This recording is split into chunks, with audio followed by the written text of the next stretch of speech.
Hi guys, I'm Davey Jarrell, and welcome to another episode of the Animation Resources podcast series, Animated Discussions. I'm a storyboard artist in TV animation and serve as the director of programming at Animation Resources. You can sign up for our membership at animationresources.org/membership. One more time, that's animationresources.org/membership. So, today's episode features an interview that Animation Resources President Stephen Worth did on Jennifer Crittenden's podcast, Books, Shows, Tunes, and Mad Acts.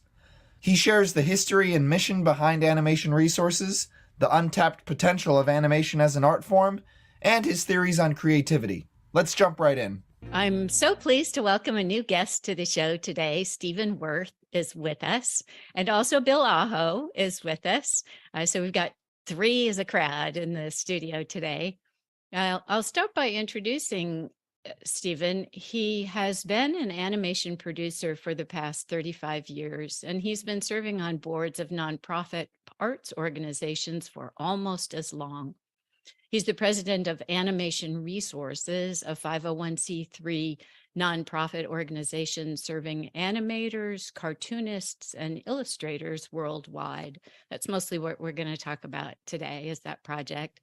The digital archive Stephen oversees contains over 150,000 high-resolution scans and over 10,000 hours of rare animated films and television programs. Animation Resources curates these treasures for their membership into what they call, quote, reference packs. These are monthly downloadable collections of articles, ebooks, podcasts, and still frameable video files. Their advisory board includes animation luminaries like Ralph Bakshi, Will Finn, and J.J. Sadelmeyer, and they have members all over the world. So welcome to the show, Steve. Thank you very much. Okay, let's define our terms, as my dad, the physicist, would say. So what does, quote, animation mean for you? Well, let's see. Frank Thomas and Ollie Johnston, who were Disney animators, they defined animation as the illusion of life. Oh. Basically, mannerisms, little personality quirks, relatable behavior, things we recognize and instantly identify with. Like if you've got a cartoon cat and it stretches, you look at it and you say, oh, my cat stretches exactly like that. And there's like a connection, a bond between the human and yourself and the drawing. We see, Donald Duck getting frustrated. We see wolves hooting and hollering at pretty girls. But we look at the drawings, but what we're actually seeing is ourselves. And today with technology, there's been an addition to that kind of modifies what it is. Special effects have gotten so important in animation, and it isn't really using those little personality quirks and things. It's more an illusion of reality. When we see Spider-Man climbing a building, everything looks real. The lighting is natural, the movement is natural. So it's more of animation as a technique than a medium of creativity, the way Frank Thomas and Ollie Johnston saw it. And are special effects really animation? Well, that's a definition that other people get to figure out. But it's using computers in a way that Disney never dreamed of. At the same time, though, it can kind of remove animation's ability to create fantastical images that are expressive and feel real without looking actually real. A cartoon character is a symbol of a person. To me, though, my definition of what animation is it's the unification of all art forms. Richard Wagner, the composer, he wrote Ring of the Nibelungen, that Kill the Wabbit, that went on for like 19 hours long and made everyone fall asleep.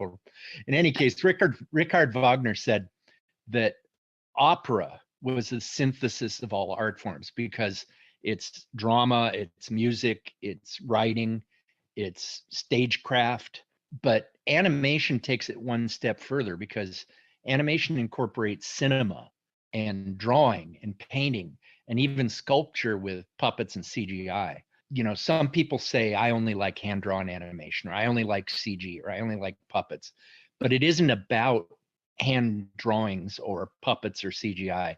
The core, what do you call it? The granular core of animation is essentially the manipulation of time.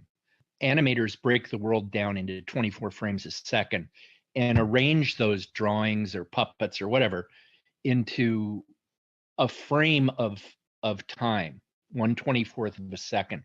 And the continuity of that creates a reality that never actually existed. And that's really the secret behind animation that nobody really realizes. It's time. Wow. That's really fascinating. Yeah. There are so many different things going on there. Yeah. At first, I was thinking, at least in the comparison between sort of the analog drawings and then what we have now, Spider-Man climbing up the building, I was thinking, yeah, there's much more imagination required in the first one and maybe less in the second. But yeah, that doesn't really address the whole issue of time. Special effects, sometimes they cross the line into being, well, I guess you could say character animation. If you look at King Kong 1933, he's making facial expressions. He's looking at was it Fay Ray? I think Yeah. Fay Ray in that movie. Yeah. Mhm. He's looking at her and his eyes widen and he's picking her up out of the bedroom in the skyrise. That's special effects that actually has that character animation base to it. But there's also animation done for special effects that's just pure technique, pure technical exercise, as opposed to creativity or performance like acting. Because again, Frank Thomas and Ollie Johnston called animators actors with pencils. Oh, yeah. And there's a famous scene in Sleeping Beauty where Briar Rose meets the prince in the forest, and the prince grabs her hand and she tries to run away, and he's saying, who are you, that sort of thing. And what it actually is, when you look at it and you think about it, is it's Milt Kahl animating the prince, and it's Mark Davis animating Briar Rose. It's essentially two middle-aged men having a love scene. Not that they might admit that, but Well, as an animator, you get to be everything. yeah, it's true. You're not limited by your own appearance the way actors are. Right. Yeah, exactly. The whole world is open to you. I mean, really, then the only limit is your own imagination, right? As an animator. That's the platitude that they all say. But the problem is when you actually sit down and have to figure everything out, then your imagination actually does become limited. There are some very complex problems that animators solve, and it involves mathematics as much as it does art.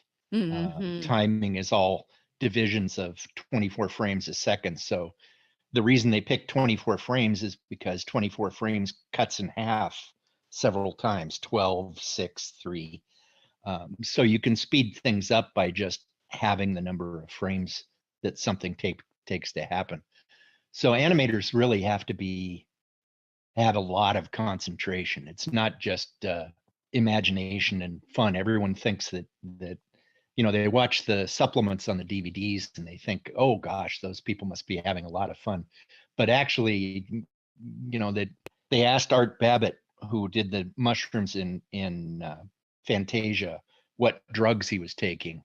And he said, oh yeah, we took drugs, Pepto-Bismol and X-Lax.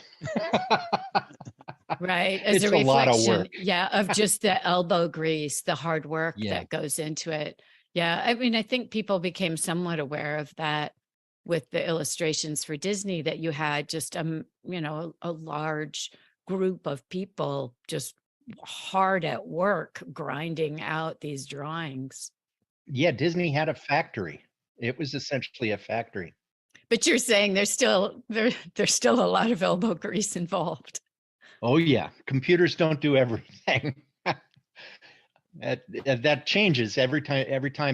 Every time the computer can do something new, then you want to add more to it. So Right? Yep. um, I think that's an endless thing, and that's why animation should be getting better, not worse. It should be improving as technology takes some of the load Mhm. off of us. That theoretically should give us more time for creativity. That's what we're hoping, at least. That's the theory, right? That's always the theory. All right. So to switch gears on you a little bit here. So tell us what animation resources your program and the website currently offers its members, and what are your dreams for what it might offer to them one day? Oh gosh. Well, the first question's easier to answer. Yeah, for sure. Um, our members get what you described earlier, reference packs. Mhm. We have this huge archive of material. We curate that into ebooks and video downloads. The ebooks are on all of the subjects that we cover: cartooning and illustration and art instruction. The video downloads include rare animated films from all over the world Neat. and documentaries on filmmaking.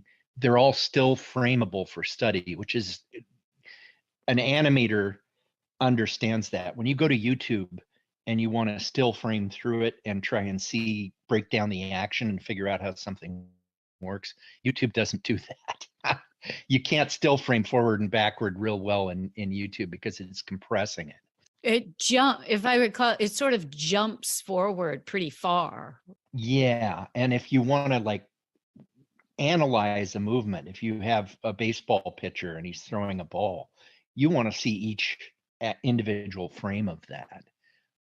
So what we do is all of our videos are still frameable. We break them down to pure 24 frames a second.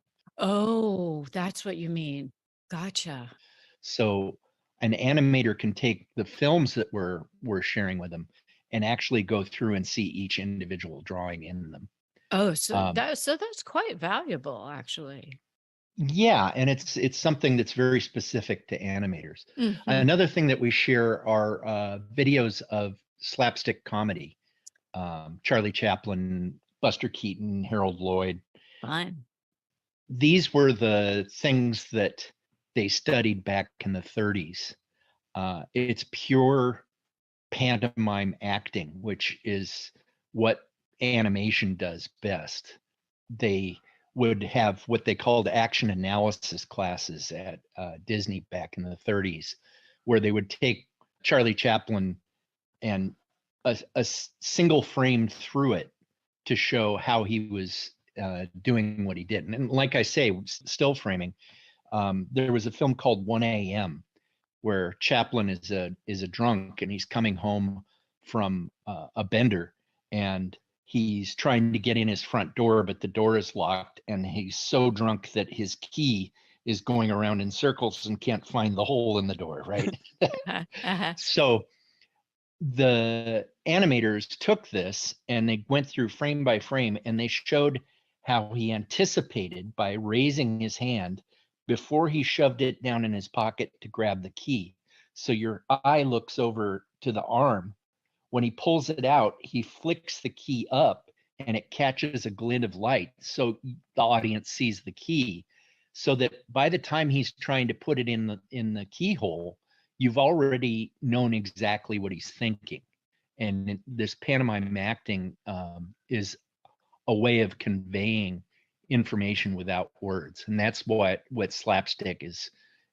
Silent films in general are so important for. We also have a new category that we've added to the reference packs called sidetracks, and what that is kind of an interdisciplinary sort of thing. Documentaries on other art forms to show the relationship between animation and other kinds of creativity. Oh, neat. Essentially, animation, an animator may be called on to dance, an animator may be called on to understand architecture, Hmm. an animator may be involved with essentially painting any kind of art form. So when we share documentaries on other forms of art, it relates back to animation. So what happens is we give all this stuff to our members. They download it and they organize it on their hard drives. These are all professional animators or students or people who are learning to animate. They Mhm. download it to their hard drives and it becomes a virtual reference library. Nice. In the old days, every artist had a clip file where they organized pictures. They'd cut things out of magazines and Oh. organize them by subject. Here's interior living rooms. Here's pictures of dogs, so that when they were come to design something, they would have a reference for it. So today, artists do that exact same thing on their computer. Google is great, Mhm. but Google is this huge randomizer, and artists know what they're looking for. And there's no reason anymore to have libraries with huge banks of bookcases with dusty books on them. You can have it on your computer and just type in a keyword for what you're looking for, and bang, you've got it right in your hand. That's the great thing about the internet, about computers. So that kind of leads me to what we might want to offer one day. As the internet gets to be more advanced, we've been building a digital database. And what this is it's digitized information. As you said in the beginning, we have hundreds of thousands of high resolution images. We scan at 1200 dots per inch, so you can actually see the fibers in the paper. It's that good. All of the Oh.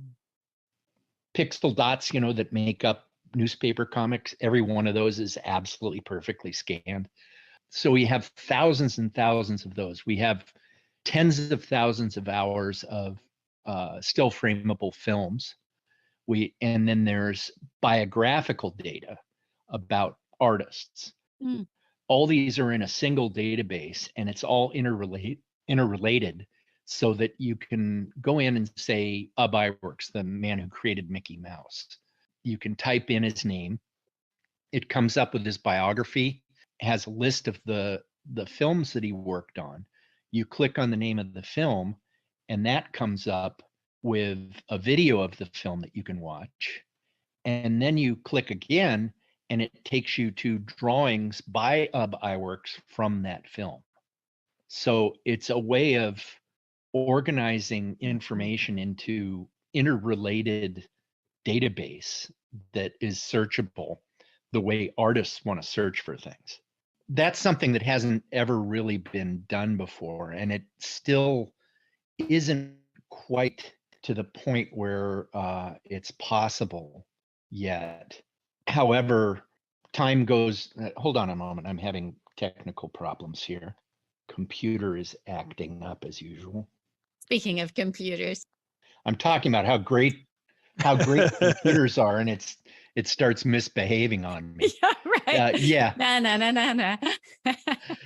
So lately, my thinking though has changed a little bit about the internet and masses of data in huge databases. I mentioned just a second ago that Google is this great randomizer. I've come to the realization that big masses of data aren't really useful by themselves, because people tend to kind of glaze over at large oceans of information like the internet, and it becomes like searching for needles in haystacks, and you tend to look at the things that you've already looked at.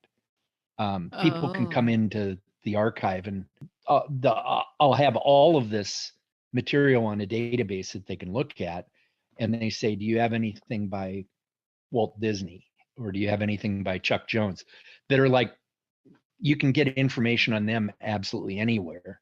Oh. So the important thing that we're really offering is curation. Mhm. And curation has a value. It's weeding out the bad stuff and organizing the good stuff into a context. It makes it so it's directly applicable to an artist's work. as a society, modern people don't tend to value curation, especially on the internet. Everything's supposed to be free on the internet, right? But what about the hours and hours and hours people spend organizing all of that material for you? Do they have to do that just for free? You get what you pay for. If you just do a random search in Google, you get random information. And it may be that people, they don't even understand what curation is. You type a word into Google and the information comes out like a vending machine. But the truth is that the context is everything. And you have all this accumulated knowledge of the world, but it's just a pile of stuff until you start sorting it and putting it into order and organizing it so that it allows you to use the information. And that's what animation resources is all about. It's packaging large amounts of information into little chunks that are digestible, that allow you to directly apply it. Because what we're looking for is to not go back to the golden age of animation. We want to create a new golden age. And the way you do that is by building on the past. So everything that's in our archive is a foundation that people could build upon, theoretically. That's pretty valuable. Yeah, it sounds really valuable. I was thinking when you were just talking about, sort of the package, I was thinking, well, this sounds like a series of search terms that I would put in. Like, okay, give me a bio of the guy. Okay, now let me see the film that I'm interested in. Okay, but I would have to know what questions to ask. And what you're looking for. Exactly, which I may not know. And then once I get back the whole, the internet throwing up on me, once I've asked, assuming that I first compose a reasonable search term, right? Then it throws up on me and then I have to sort through all that garbage.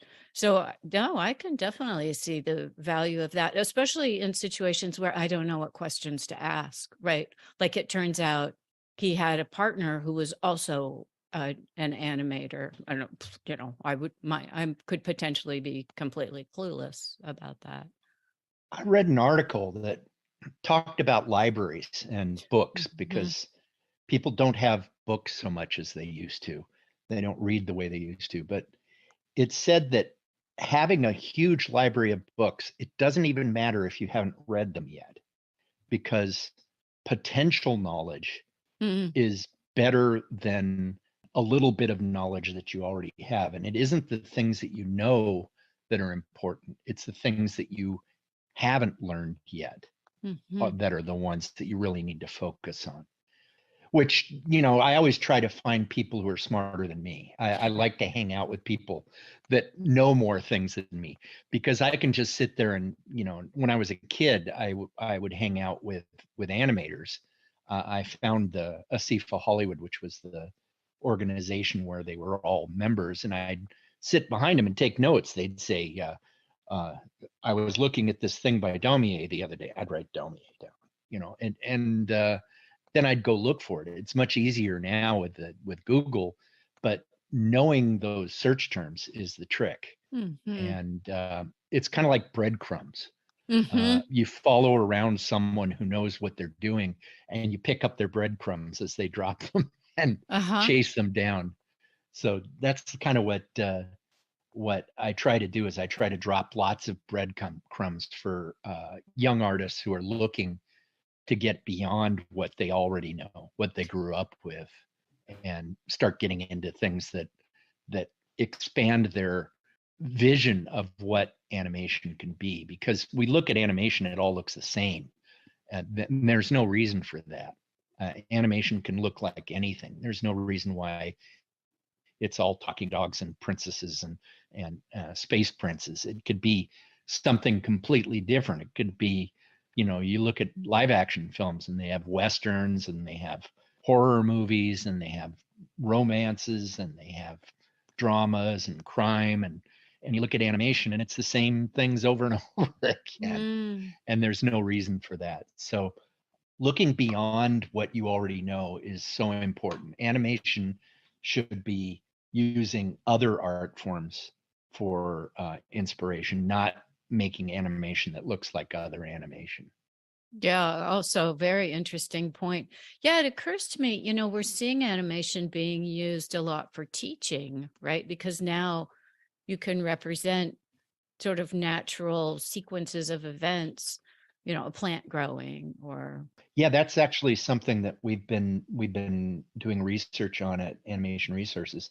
That goes back to actually World War II, when they were training the military how to use a gun, or how to fire a gun on a ship so that it lands. We know Missile Command and all those games where you shoot ahead of the target so that by the time it gets there, it lands on the target. They had to actually teach that to the sailors on the ships, because they didn't have video games yet. They didn't know any of that stuff. So there's actually a training film, an animated training film, that shows how you judge where ahead of the target, depending on Mhm. how fast the target's going and how far away it is. Training films are fascinating. There's also industrial films that were used to explain things like insurance or medicine or democracy, all kinds of things. In the 50s in particular, they did great documentary, or little animated films, just letting people know how things worked. Mhm. They were ephemeral. They didn't last long. They were intended for a specific time and place, and then they were essentially just thrown out. And we have one of our advisory board members who is a film archivist, Mhm. who finds these things and makes transfers of them, and they're incredible. There's a lot of them at archive.org too. If you search animated industrial film, that'll get you some really interesting things to watch. I've seen some of those, and it's like because they're not real long, they can really go more with modern styling and different things. I mean, there's some really cool Mhm. styling and stuff that basically 50s and 60s look that you don't normally see. Yeah, and they had, when someone would get laid off at Warner Brothers or Disney, they'd go over to these industrial films studios and they'd work there. So some of the top people worked on these films. It's the best animators in the business, some of them. So incredible animation. And the thing about cartooning in general is that it's able to distill an idea down into, the word for it is incontrovertible. You look at it and you understand it and you grasp it, and it's so clear that nothing else could be true. That, I mean, it's the truth of something. That's what political cartoons and newspapers work with. They boil an idea down and present an image to you that you can't disagree with, because it's just so clear. And that's what educational animation taps into, and it makes it much easier to learn things when you're visually conceiving of them in a film like that. Okay, I'm going to jump gears a little bit here, and because of all the people you have working with you and all the archiving and different things, I'm sure there must be something of a holy grail that you wish you could find or are always kind of keeping your eyes open for. I mean, what would you call the holy grail for you guys? Well, I'll tell you where you can find the Holy Grail. eBay. Even better. eBay. Oh, eBay is the eBay. place. Yeah, it's the greatest archive. It's the greatest museum on earth. eBay. It's crazy. Everything turns up there eventually. If you have the right search terms in there, incredible treasures turn up on eBay. I'm constantly scouring eBay, and the thing is that a lot of the stuff that I'm looking for, nobody knows anything about, so it costs next to nothing. And Mhm. I'm buying 100-year-old cartoons for next to nothing on eBay, because nobody knows to search for them. There are certain things that I'm looking for personally, myself, my own interests. I collect TV character mascot cells. like Tony the Tiger and Snap, Crackle, and Pop. I loved that stuff when I was a kid. The Trix Rabbit was animated in New York. I met the guy who animated it, and he said that he had a crate out in his barn, but I could never get him to go dig it out. And I've never seen any 60s Trix Rabbit art. And I'd love to see that. That's my holy grail of animation art. Okay, so the request is out to our audience to produce that. There's lots of stuff from the 90s and from the 80s, but nothing from the 60s. That's the period when Trix Rabbit was the most fun. Tricks are for kids and all that. The other thing that I'm constantly searching for on eBay are pre-war caricature journals. In the years between the turn of the century and through World War I, around the world, printing, 4-color printing, was becoming prevalent everywhere. There were these caricature journals that were political, kind of like an adult version of Mad Magazine, where they would make fun of politicians and they'd have cartoons in them and humor. They were very hard hitting. Kind of like Punch magazine, that kind of thing back in the day? Exactly. Or? Punch, Puck, Judge, Simplicismus in Germany, Clatterash, Le Rire. There were ones in France that Gustave Doré drew for, Fliegende Blätter.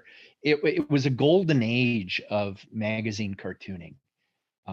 And it's amazing. You can even find these in Japan or South America or the Netherlands. And no one, I don't think, has ever done a study of all of these caricature journals, but it would be fascinating to get a list of all of the names, because then I could enter in eBay and find all my treasures. Yeah, just the ones you've listed sound really interesting. Yeah, I read a how-to cartooning book that was written in 1917. Wow. And it was from New York. It was by Eugene Zimmerman. And in there, he gives tips. And one of the tips he gives is to go to a certain newsstand in New York City and to tell them that you're interested in these titles. And then he lists Le Rire and Simplicismus and Clatterash, Fliegende Blätter. He lists these there and he says, have them get you copies of these. So I saw that in this how-to cartooning book. So I started Googling the names. That's where I found out. It's breadcrumbs. It's all breadcrumbs. Another thing I've been getting into that's my current passionate frenzy, is Japanese prints. It's called ukiyo-e, which are the the horizontal prints or vertical prints that you see of beautiful geisha girls or of landscapes, that kind of thing. They were the equivalent of cartoons in Japan. And we tend to think of them as pictures, just pretty pictures, because we don't understand what the actual meaning behind them is. But the purpose of ukiyo-e was not to depict something the way it looked, but to depict the way it felt to be at that place.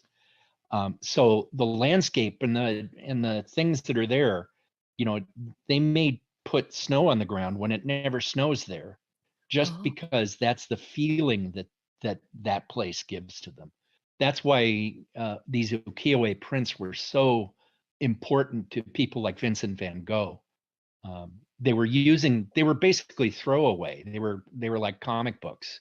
You'd get a print of a kabuki actor, with the cross eyes and the big sword and all that stuff. And you'd hang it on your wall for a while, and then you'd throw it in the fireplace and get another picture to hang on the wall. And they were using them to wrap china that was being shipped from Japan to France. France was importing porcelain from Japan, and they were wrapping them in these ukiyo-e prints. The people that were importing them unwrapped the china and then realized that the wrapping was something that they wanted. So in Japan, they started shipping their trash to Well, France. well, if you like that, maybe you'll like this. Yeah. And museums were buying it. All their trash ended up in the Louvre. Those crazy Europeans. So tell us the history of animation resources. Well, gosh, that's almost 40 years. Wow. Well, how did it start? Who had the idea, and what were the resources to get it started to begin with? Well, in the very beginning, I was in college and I heard about an event that was taking place at a local mall, put on by a group called ASIFA Hollywood. ASIFA is, I'm probably one of the few people on earth who know what ASIFA stands for. It's Association Société Internationale du Film Animation. It's French. It was founded as part of UNESCO. And in Hollywood, the animators were having trouble importing animated films from Zagreb or Russia or Iron Curtain countries. And they wanted to see these films. And there was great animation being done behind the Iron Curtain. But because of politics, it was impossible to get them, copies of them to see. So what they did is they created this UNESCO chartered nonprofit that made it easier for them to ship our films to Russia and for Russia to ship their films to us for screenings. The president at the time, they did this what was called an animation art festival at this mall, and they had stage shows where June Foray and Bill Scott, the voice of Rocky and Bullwinkle, would read Rocky and Bullwinkle scripts. They had Chuck Jones sitting at a desk drawing pictures of Daffy Duck for people. They had Grim Natwick, who created Betty Boop and animated Snow White, signing autographs. And then they had all these cells that had been donated by local animation studios of TV commercials. This is where my passion for TV commercial cells came from. And they were selling them for $20, $30 a piece. And that was their main fundraiser for the year. Well, I went to this and I said, this is an organization I got to be a part of. So I immediately signed up as a volunteer.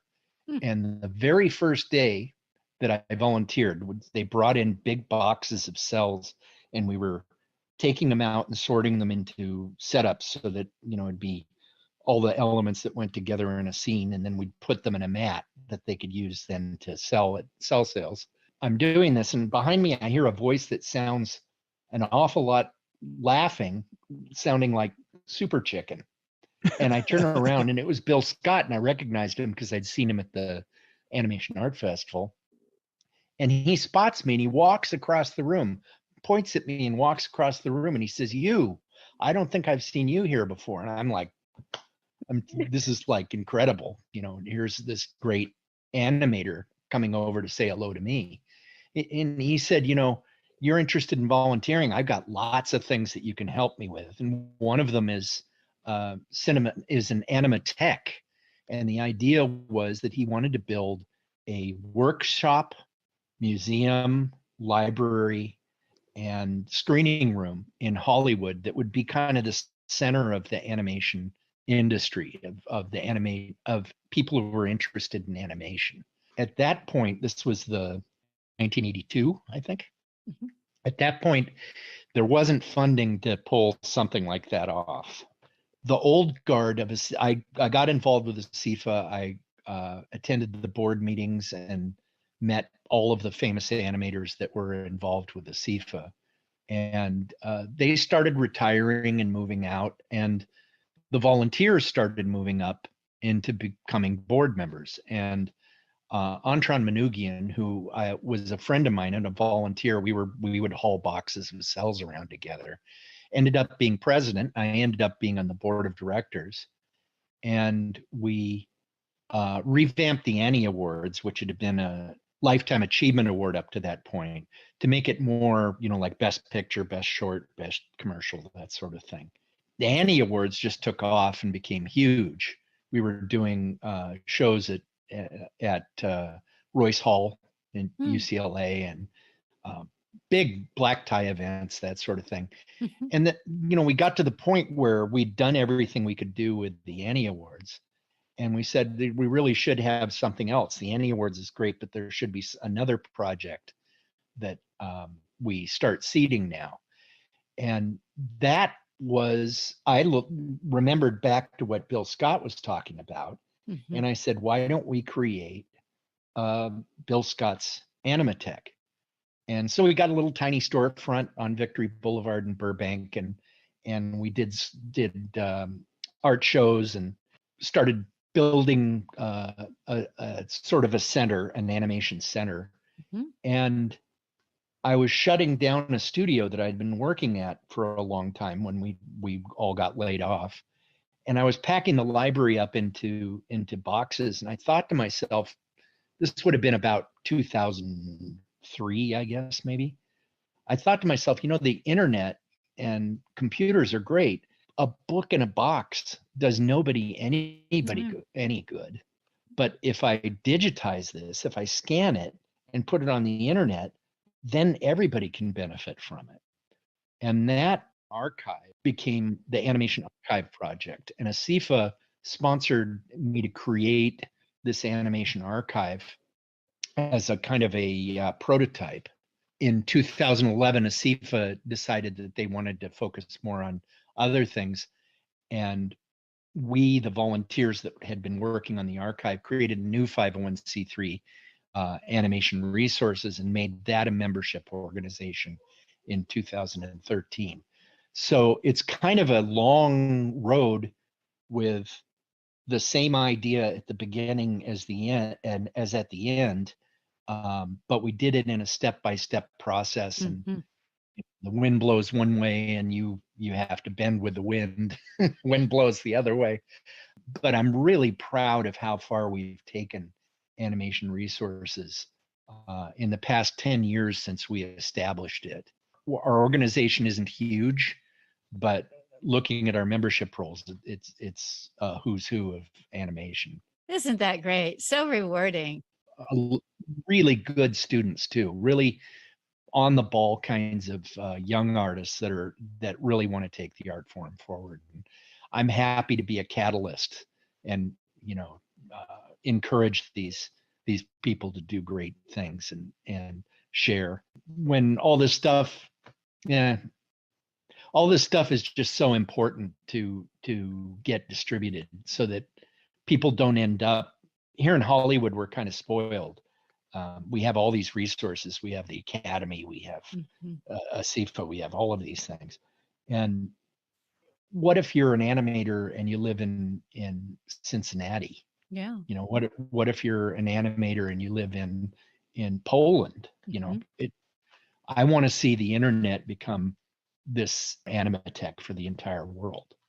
That's kind of the goal of what Animation Resources is. And we'll do it as a nonprofit on an as-can basis. That's the thing about nonprofits. If there's a person there, everyone knows what a nonprofit should do. They say, oh, you have to do this, you need to do that, all that sort of thing. But until there's someone to actually do it, to sit down and roll up their sleeves and actually do it, it doesn't get done. So we work with the resources that we have and do as much as we can. And I'm really proud of what we've accomplished so far. Oh, you should be. It's really a remarkable endeavor and resource. Yeah. I know you have the internet and all that kind of thing, but is there any chance that someday you may want to work toward doing a museum where you could show more of these things because sometimes, the computers are nice, the internet's nice, and you can see a lot of stuff, but sometimes just seeing the artwork or different things in person, it's a whole new level because people don't have necessarily good screens, good computers, all that kind of stuff. And they see a picture, but they don't see the detail or the quality that goes into it. I kind of like with the old backdrops for things. Ivan Earl did the Fantasia stuff, and that stuff is art in itself. And I don't know how well that comes across. Yeah, early on, our goal was to have a museum. We had a small scale one in Burbank with ASIFA. There are museums that deal with animation. There's the Walt Disney Family Museum up north. There's the Academy Museum. But the thing is, the Walt Disney Family Museum is about Walt Disney. It's not really about animation. And the Academy Museum is just theatrical animation. It's not TV animation or independence. I would love to see a museum of all animation, just celebrating animation as a whole. I don't know. Museums are very expensive to pull off. And I have great hopes for the one that there's one on visual storytelling that I think George Lucas was behind here in LA, and I'd love to see what that turns into. But the problem with museums is that it's physical objects that are collecting dust on a shelf. It's almost like bottling up history like specimens in formaldehyde. I'd rather figure out how to get that material out to the world over the internet so that it can actually get used to make new things. Like you say, Ivan Earl backgrounds. An ebook that has 100 of them can tell you with high resolution scans where you can actually see every brush stroke that gets out to hundreds of animators all over the world, can make more of an impact than a framed original painting hanging on a wall with a little white card next to it that says Ivan Earl on it can ever do. So someone may do this. I don't know if I'm the person to do it, but someone should do there we go. Someone should. It's a millionaire. I always resist that because everybody, who's a millionaire would be able to do it. So I would like to see that. And I, we've got incredible things that we've scanned at high resolution in our archive that will never be seen by anybody. They're parts of private collections of major collectors that, a museum can only have so much in it. It's like even the Louvre has trouble buying new Van Goghs at this point because it's just too expensive. A museum only has what it has, but a digital archive a person can bring a masterpiece to me. I can digitize it and hand the masterpiece back to them. They can keep it. They can hang it on their living room wall, and it can get used by people all over the world to create new art too. So that's kind of a win-win. That's why I'm kind of focused on digital as opposed to a physical museum. Oh, these days with all the pop-up things that come up, the Van Gogh pop-up or all the different things, it seems like at some point they should be able to do one with the animation art or something like that, where you can go in and experience it for a month or two and see how it gets how people like it. Absolutely. And that Van Gogh pop-up was all digitized images. They didn't have actual paintings there. It was all digitized. So, the medium is expanding of what we can do. Animation is so wonderful. There's so many different aspects to it. I'd love to see exhibits like that of animation. Going through the site, I've been a member for a while. I had to stop for a while, but I was always impressed by all the different books and illustration things that you guys would find, and it was just the wealth of information. I mean, I'm not an animator or an illustrator, but I enjoy seeing the process and the creativity that goes into it. And man, you guys come up with some amazing things. I think there was one with Ralph Baskey did something with some kind of book that he donated, or and that was available on the repack, and that was really, man, it was awesome. Ralph lent us his drawing course, the Eugene Zimmerman, I mentioned him earlier, and it was I think 19 or 20 books, 20 little booklets, and it was a correspondence course, and he found it in a garage sale and immediately recognized the value of it. And he said, I kept this hidden in my desk so no one else would ever see it because it was my secret weapon. He said, now I'm sharing that with you, and you can share it with all of your kids and students all over. And will make animation great. So yeah, the how-to drawing materials are very important. And there's that connection between the hand and paper that is so important with a pencil and all that sort of stuff. But CG tools are now approaching the point where it can be like paper. And essentially, animation now is not even made with pencils and paper anymore. It's made with Cintiqs and tablets and styluses. And artists are doing just as incredible things with digital tools as they ever did with pencils. Computer art tends to be a little bit, I don't know, it has a look to it, but I think that's mostly because it's so new and we haven't had a time to really incorporate it into the way artists actually work, as well as it will maybe in 10 or 20 years or even further. You know, how long have artists been grabbing a piece of charcoal and rubbing it on a rock? You know, Long they're time. used to that. Yeah. It goes back to caveman days. So With the computer, the artwork on the computer, like the AI art, which is kind of has a big discussion a lot of times. Are you a fan of the AI art, or you think that's a good thing, or? Well, any new tool has good and bad with it. I produced the first Flash animation, the first animated cartoon for the internet.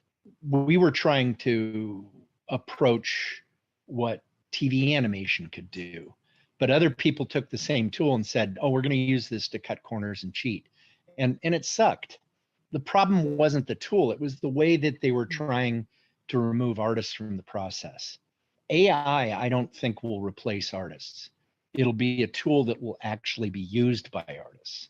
If it can replace mechanical work, the sorts of things that we send overseas, or if it can take a rough from an artist and kind of elaborate on it a little bit, and then the artist can fine tune it at the back end, I think AI could be fantastic.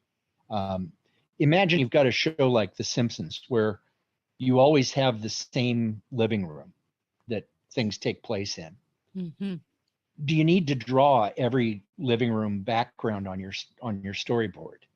Or can you just say to the computer, this one should be a living room background from this angle, and just let the computer do it? You know, there are things that are creative and things that aren't creative. And the one thing that I learned as a producer was to try and do as much efficiently that wasn't creative, so artists could focus on the creative things. And everything that's a mechanical and a technical chore that an artist doesn't have to do, that allows them more time to do creative things. And everyone's afraid of AI right now, and I understand that. And you know, every 6 or 8 years in animation, this is something animators know that maybe the general public doesn't, but every 6 or 8 years, there's like a major change in animation. And a lot of people fall away from the business, and some of them continue. And the first time that happened was the introduction of sound. And then color. You didn't have black and white cartoons anymore. Then theatrical cartoons ended, and you had TV animation. They had to develop that. In my era, that when I've been an animation producer, you know, in the beginning, it was shipping animation overseas.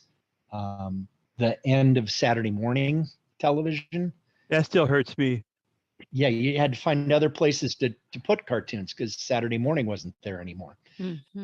The decline of the big hand-drawn animated features like the Disney ones, new ways of doing animation with computers, Cintiqs and CGI and digital ink and paint and flash animation. And you know, and there were people that said, I'll never draw on a Cintiq. I only do paper and pencil. Well, those people aren't working anymore. Right. And there are people that say, you know, CG is terrible. Well, they're storyboard artists. A storyboard for CG is the same as storyboard for hand drawn.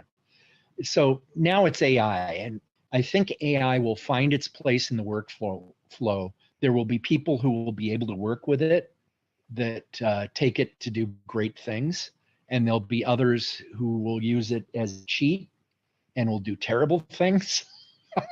Yeah. And there'll be people who just go on to other fields because they aren't interested in doing it that way. It's good, it's bad, it's indifferent. It's Yeah. just different. That, if you want to see good examples of AI done well, obviously it's very early. Go to YouTube and search Netflix Boy and Dog. I don't know if you've seen that film yet. Mm-mm. It's a film where they did it's an anime short where they did all of the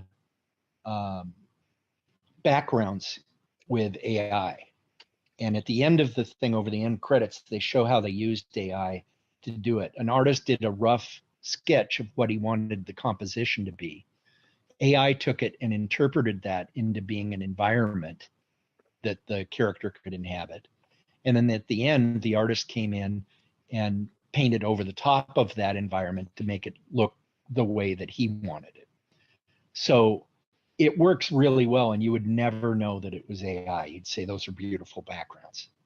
So there are ways to incorporate it. Another thing that I haven't heard anyone talk about this yet, but I'm really interested in AI as an ideation tool. I went to design school, and we had a instructor who gave us an assignment for our first day of class to solve a problem, create a product that will solve this problem. And he sent us home. And it was like 5 minutes, and he sent us home on our first day of class. Oh, Just handed out the assignment and left. And we're okay. We go home, we solve the problem, we come back, we pin up all of our solutions to the problem. And he looks them over. He says, "Oh, there's some wonderful ideas here. This is great. Okay, now I want every one of you to go home and find 100 more solutions to that problem." He said, "First idea is your worst idea. No rules.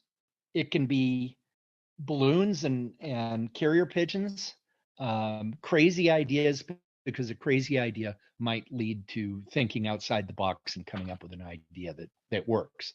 So I can see AI being used like, I don't know if you ever heard of exquisite corpse, which was what the Dadaists used to do back in the turn of the century. They would fold a paper in thirds, and one of them would draw a head and hand it to the next one and fold his head out of the way so the artist couldn't see it.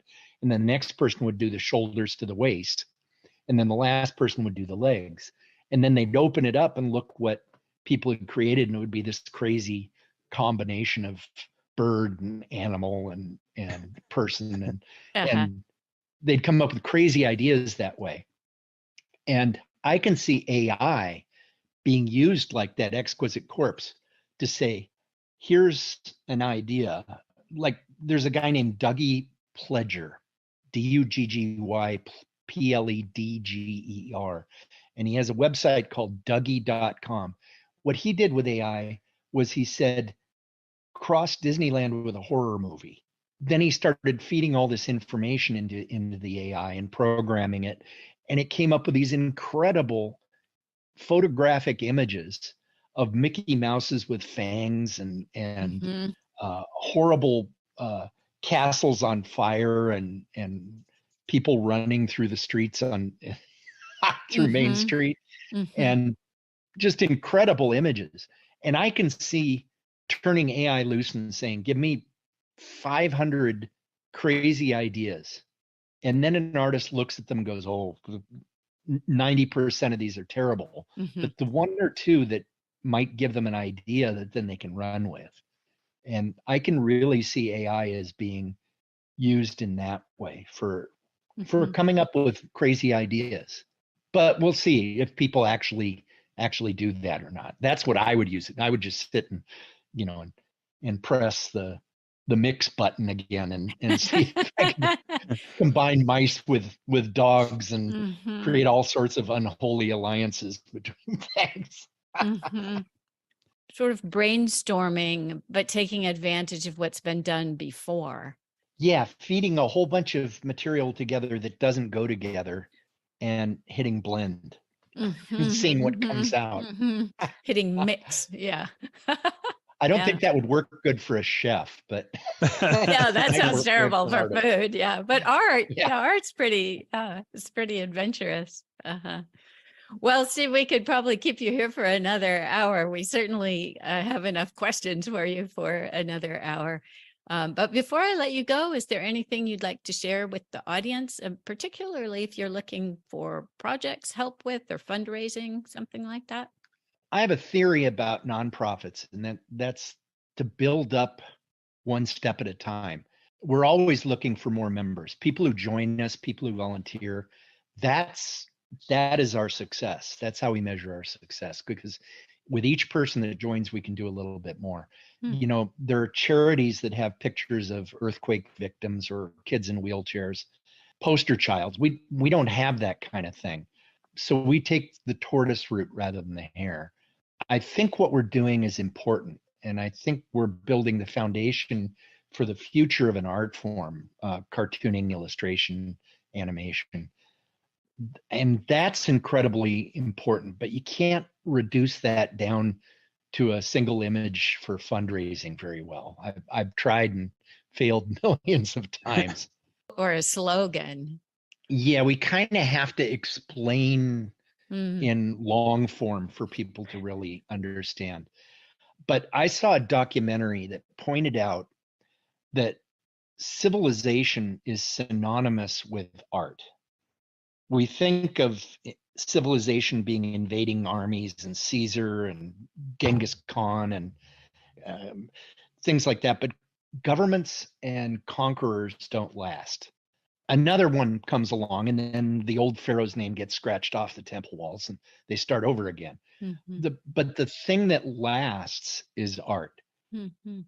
There are cultures like in South America where all we know about them is the art that they left behind. But that's enough, because art reflects humanity. It reflects who we are. And it's a constant presence in human existence, going all the way, like we said, back to cave paintings. So animation resources is all about, if I had to put it in a nutshell, I would say it's all about trying to let our followers know that animation isn't ducks or rabbits or princesses or space princes with swords or talking dogs or any of that stuff. It's about expressing yourself as an artist, reflecting the world around you, commenting on it, pointing out all the things that we recognize and share as humans. They say, you know, the pen is mightier than the sword. Well, they also say a picture's worth 1,000 words. So a really good cartoon has the ability to be more powerful than 1,000 swords. And history's full of cartoonists who changed the world. Here's some breadcrumbs for you. Thomas Nast, Louis Raymakers, James Gilray, Herb Bloch, William Hogarth, Boris Artzybashev, David Lowe. The great artists that changed the world. And you don't read about them in history books because they're too busy talking about Genghis Khan. So you don't realize how important artists are. The Pieta, Guernica, Nude Descending a Staircase, Goya's Capriccios, Starry Night, Snow White and the Seven Dwarfs. Art can change the world. In my not too terribly humble opinion, animation may be the greatest artistic medium of them all. So reducing that to talking dogs and princesses is a mistake. So what I'm trying to do is build a foundation where we learn from the past and we take it to the future bigger and better than ever before. And I see a lot of kids, and I see a lot of technology, and I see a lot of artists with passion that are 100% excited about taking it there. So if you want to be a part of that, join Animation Resources.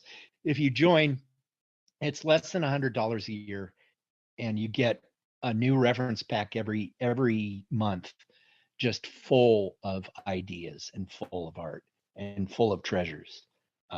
It's the best deal for artists. Makes a great Christmas gift. There's my slogan.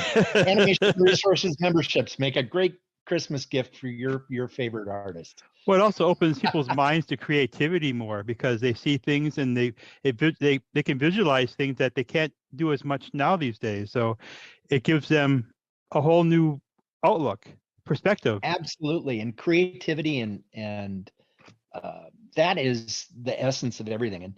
And I looked at your podcasts and I saw the list of people you're talking to. The common denominator there is creativity. You have an awful lot of creative people that have been in your podcasts over the past few years. And I think that's great. And I think all creative people should be getting together and Celebrated. yeah, celebrate your art form, push it forward, do things that have never been done before. And there's no reason why we don't have to look at, the golden age of Disney and Bugs Bunny as being the best animation ever made anymore. We can look at today and say we're living in a golden age right now. That's what I'm aiming for. Well, your work is really inspiring, and your explanation of what you do is also really Oh, yeah. inspiring. Yeah, thank you so much for that. And thank you for coming on the show. It's been so fun to talk to you. I hope you keep in touch with us too as things develop and you have news for us. Keep us in mind. Will do. Don't forget, if you're not already, I highly recommend becoming a member of Animation Resources. With the bi-monthly reference packs curated by our board, the bonus archive, and the podcasts, you will have a great start at building your personal library of reference material that will serve you for your entire artistic career. And it's a huge bargain. It's only $70 per year if you're a student or educator, and $95 per year for the general membership. There's also a quarterly billing membership, which is $30 every 3 months. You can sign up right now at animationresources.org/membership. One more time, that's animationresources.org/membership.